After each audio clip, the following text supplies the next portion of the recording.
Instituto Nasional Saudi Publika Timor Leste nebe makatutela ia Ministeru Saudi kria matadalang ida atu hare konaba moras rabies wanghira asu tata ema.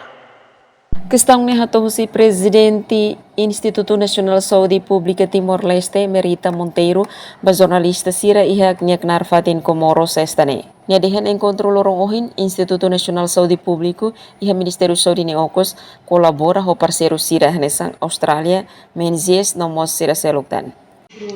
Lorong ohin ini yang ne Instituto Nasional Saudi Publika nebe hamahangali Ministerio Saudi ne okos kolabora muito com ini parceiro sira.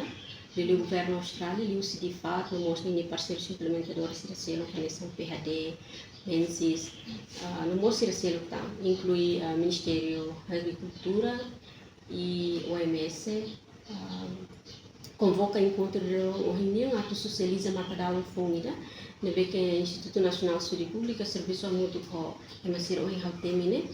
Halo ona guia o matadalang ida atu hare kona ba managemento caso ba ema wanhira asutata.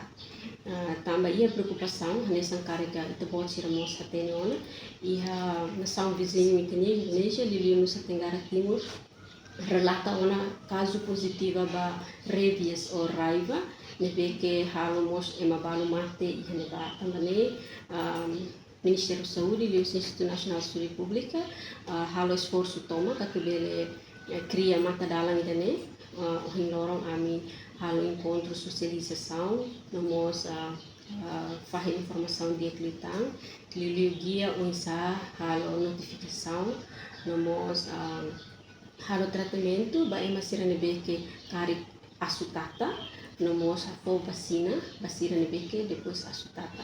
Nyadihan iha preocupação nação vizinho Nusa Tenggara Timor Indonesia relata una caso positiva ba rabies.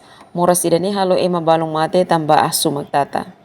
Importante tebes ba unidade hotu liliu siranebe makhela iha area fronteira ho Indonesia atau bele relata karik iha caso asu tata ema. Natalina Lopez, STL News.